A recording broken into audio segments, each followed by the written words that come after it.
on the news tonight, residents of Cross River State to receive quality Medicare as Obudu Specialist Hospital nears completion. Governor Ayade harps on agricultural infrastructure to create food sufficiency in the country.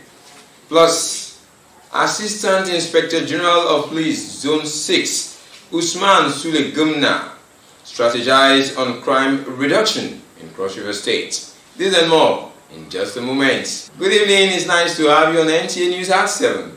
I am Paul Abel, and the news in details. President Muhammadu Buhari has expressed satisfaction with the level of development in Imo State. He made this known while inaugurating projects as part of his working visit to the state. The president, who arrived at Sami Mbakwe International Cargo Airport, Owerri, at about 9:30 this morning, was received by the Imo State Governor, Hope Uzodinma, alongside stakeholders from the Southeast region and other members of the State Executive Council. Some of the projects inaugurated by the president on arrival include the Naze Nkede Ihigwa Road, underground tunnel flood control system, and the new ESCO chambers of the Imo State government. The Imo State Governor, Hope Uzodinma, who officially welcomed the president at the Ahagwa Bypass project, appreciated him for the visit. He described the president as a detribalized Nigeria who is committed to the well-being of Nigerians. He described the projects executed by this administration as carefully selected and appreciated the president for accepting to inaugurate them. The president, in his response, appreciated the people of Imo State for the warm reception accorded him and declared his excitement over the quality of projects executed.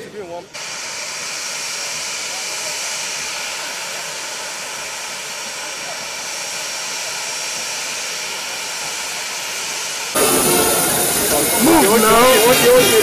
Give thanks, please. Give thanks. Please.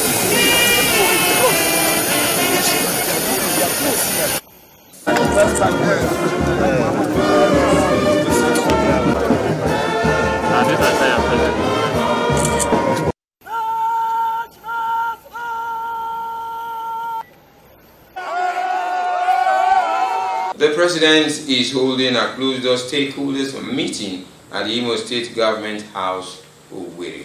And coming back home now, in order to meet President Muhammadu Buhari's target of making agriculture an alternative to oil, creating food sufficiency and reducing hunger in the country, the need for government to invest in agricultural infrastructure has been brought to the fore. Cross River State Governor Ben Ayade stated this while at the inspection of an irrigation system at the Ayade rice farms at Obanliku local government area of the state. Correspondent reports. The federal government, through the Central Bank of Nigeria, has made available various channels to assist farmers such as the Anchor Borrower Scheme, among others, towards achieving food sufficiency in Nigeria. Apart from spearheading the agro-industrialization policy, Governor Ben Ayade is also into Irish potato farming, beef from cattle for export, as well as the Ayade rice farm. The cultivation of rice needs lots of water, and this inspection is to utilize water from a natural source and make artificial rains for the rice farm. We have a miniature local dam structure to allow us bury our submersible pump to pump water in varying sizes from 8 inches to a 12-inch pipe that delays water through a control valve system into a holding earthen basin lined with high-density polyethylene tetrafilate. So with the HDP lining, we can be able to retain water and redistribute by gun rent technique across the entire farm size. That way, we have sufficient rice harvest to support both the Ogoja rice mill as well as the Ayade rice mill. And the intention is to support the Buhari agri policy on having an alternative to the oil industry, to be able to create food sufficiency, food adequacy, and of course reduce the issues associated with hunger and starvation and youth restiveness. The venture is already providing employment opportunities for many youths, which will also reduce crime in the locality. In Calabar, Paul Abel, NTA News. Accessing healthcare by the poor and the vulnerable in rural communities can be Herculean, and to stem the tide, the people of Obudu in Cross River State will soon receive quality Medicare with the provision of a 140-bed space specialist hospital. Correspondent reports that Governor Ben Ayade was at the facility, which is expected to provide social welfare through the Ayade Care Insurance. The construction of the hospital, which is in partnership with German and Nigerian companies, will provide leverage to the Obudu Ranch Resort, International Cargo and Passenger Airport, as well as the British Canadian University, Obudu. It is also expected to serve as a reference hospital in Africa with the best of modern world-class medical equipment. That will cater to those our aged people, our parents who are sick, those who don't have loved ones, who are unable to finance their medical bills. So there's a social welfare component of this hospital, which is to us far more critical and more important than the economics and business of it. Health actually is not a business. It's actually a service to humanity. And that's why the state government is bending back to actually support this great initiative. My hope is that when we are done, this will become the reference hospital for Nigeria. It has the MRO, it has a CT scan, it has advanced level brachytherapy for high level oncology, it has orthopedics, it has dentistry, it has the maternity, the pediatrics, it has all the branches and the core aspects of medicine, and we are sending a team out there to Germany for massive training, 6 months to commissioning. It's actually going to support the British Canadian University of Law and Medicine, so this may perhaps be like the teaching hospital to support the British Canadian University. The hospital will also have a special COVID-19 unit with oxygen plant and will generate a 24-hour solar power electricity without dependence on the national grid. In Calabar, Paul Abel, NTA News. And now to COVID-19 situation around the country. According to the Nigeria Center for Disease Control, NCDC, Nigeria has recorded 559 new cases of the coronavirus disease as at 8 September 2021. The data shows that Lagos, being the epicenter of the pandemic, recorded 232 cases, followed by Rivers with 83, Enugu 66, Oyo 28, Kaduna 25, FCT Abuja 24, Delta 22, Akwa Ibom 19, and Kwara 18. Other states affected with the virus are Ekiti with 13 new cases. Bayelsa and Cross River have 9 cases each. Ogun 6, Kano 3, while Gombe recorded 2 cases. The statistics indicate that 197,046 persons have been confirmed positive, while 185,379 persons have been discharged, with 2,579 persons dying so far of the virus. And moving now from health matters to security, the concerted efforts are being put in place to sustain strategies for crime reduction in Cross River State, especially through intelligence gathering, intensive foot and vehicular patrols, as well as formation of quick response squad. Assistant Inspector General of Police Zone 6 Headquarters, Calabar, Usman Sule Gunma, who said this during his familiarization tour of Cross River State Police Command, tasked personnel to be constitutional while enforcing the law, because human rights must be considered. Udwak Etem tells us more. Cross River State, known as the People's Paradise, is rated by observers as the most peaceful state in the Niger Delta region.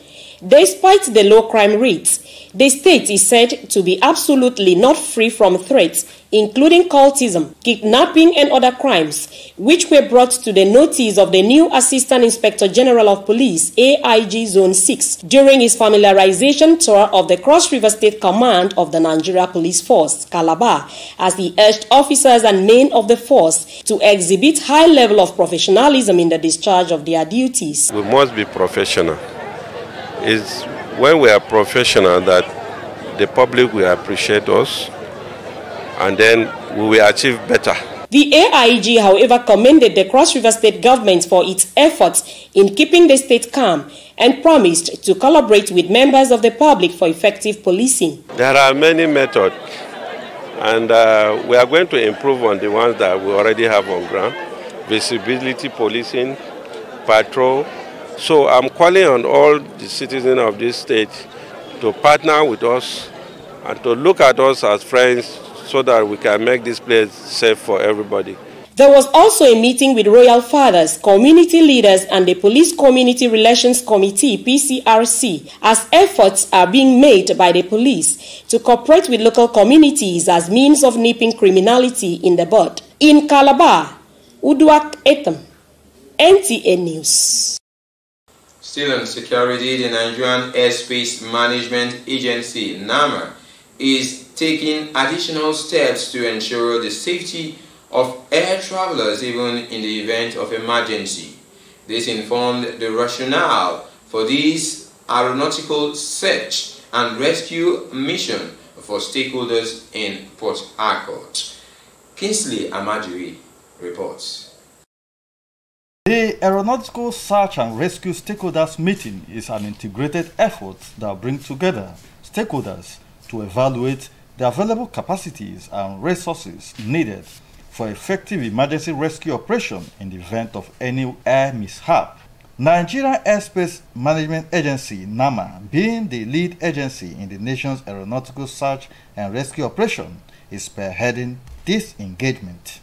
Key objective of NAMA is to fine-tune the systems and procedures while also reawakening other relevant stakeholders to their responsibilities in the event of air disaster. The main essence of this stakeholder meeting is to evaluate all functional evidence. Our coming together also is to enable us to have a discussion that will lead to a robust search and rescue exercise within this environment. Stakeholders at the meeting highlighted their areas of strength, challenges, and thinking on modalities that will bring about efficiency in the search and rescue operation.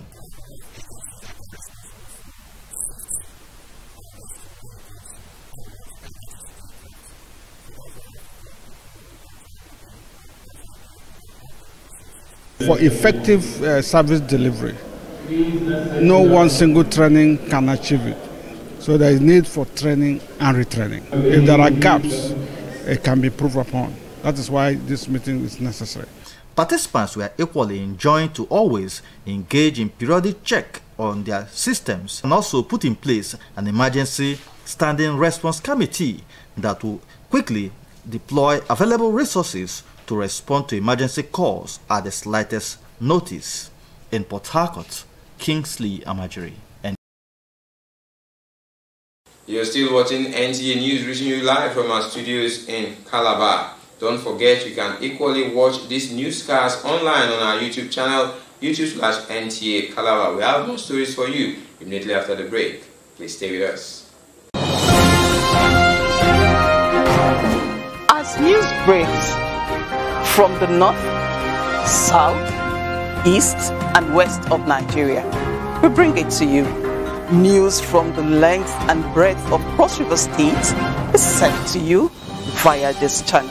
With movers and shakers in various spheres of influence talking to us, we carve a niche and showcase our experience in broadcasting, because it's NTA Calabar before others. You can't get this anywhere else. It's only here on NTA Calabar News, showing at this times 3 p.m. Monday, Wednesday, Friday, and 7 p.m. every day. NTA Calabar News. Our experience counts. It's good to have you back, and you're welcome to the second segment of the news. The 93rd National Executive Committee meeting of the People's Democratic Party is ongoing at the party's National Secretariat in Abuja. The major agenda of the meeting is the party's forthcoming National Convention, the November 6 governorship election in Anambra State, and ultimately the 2023 general elections. The National Campaign Council for the forthcoming Anambra governorship election was also inaugurated. The governor of Abia State, Okezie Ikpeazu, is chairman of the National Campaign Council.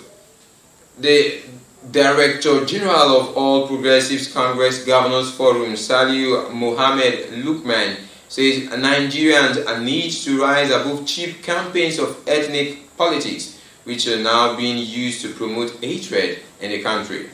In a statement on Nigerian democracy and challenges of nation building, Saliu Lukman proceeds that leaders who aspire national hope should be celebrated in the country, and political parties should take steps to recruit those leaders into politics for national development. The APC Governors Forum Director General says the only way that Nigerian democracy can facilitate a nation building is when political leaders are able to graduate from being champions of small group interests to being torchbearers of common purpose and promoters of strong national bond.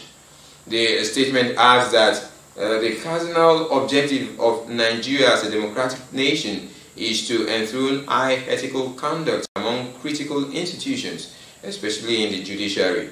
He said once the Nigerian judiciary is compromised, the rule of law will be undermined, which can only further complicate the quest for equity and justice. Moving on now, the ongoing Integrated Payroll and Personnel Information System IPS verification exercise nationwide has recorded huge success in federal parastatals in Cross River State, including the Nigerian Television Authority, Channel 9, Calabar.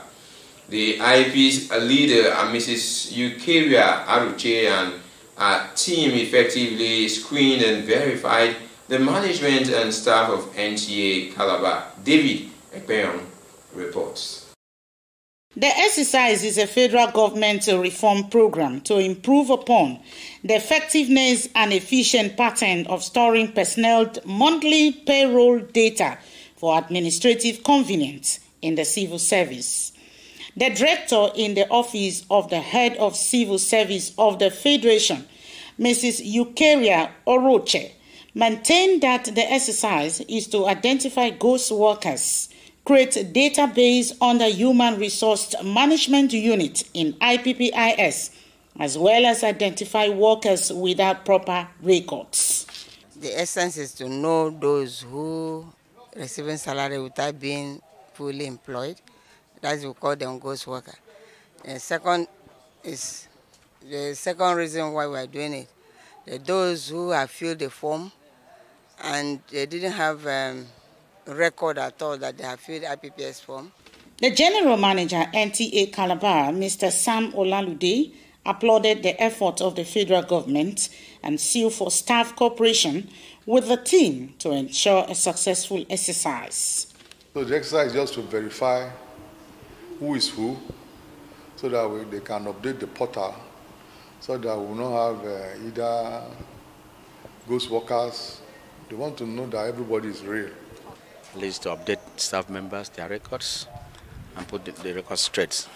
It's a smooth exercise altogether, so they don't waste time. Quickly they'll do it and then allow the space for others who haven't done to do theirs. The IPPIS, which was conceptualized by the federal government in 2006, is intent to create a centralized payroll system in the federal civil service in the country.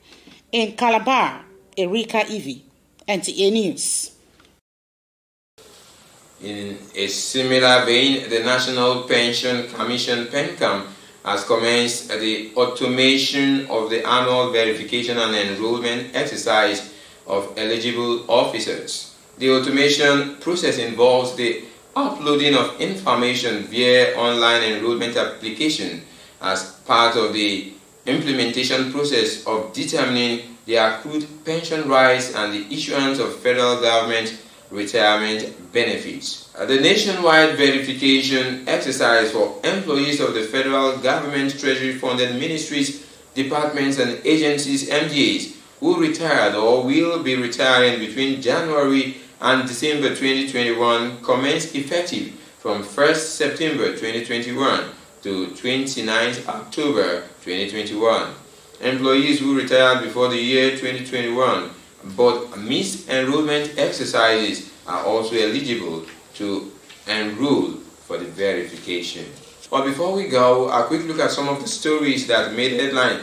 The people of Obudu and Cross River State residents in general are to receive quality Medicare with the provision of a 140-bed space specialist hospital, which is at the verge of completion.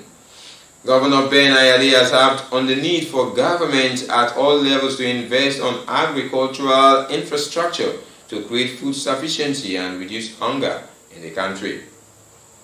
We also informed you that the Assistant Inspector General of Police Zone 6, Usman Sule Gomma, while on a familiarization visit to Cross River State Police Command, said concerted efforts are being put in place to sustain strategies for crime reduction through intelligence gathering, intensive foot and vehicular patrols, as well as formation of quick response squad.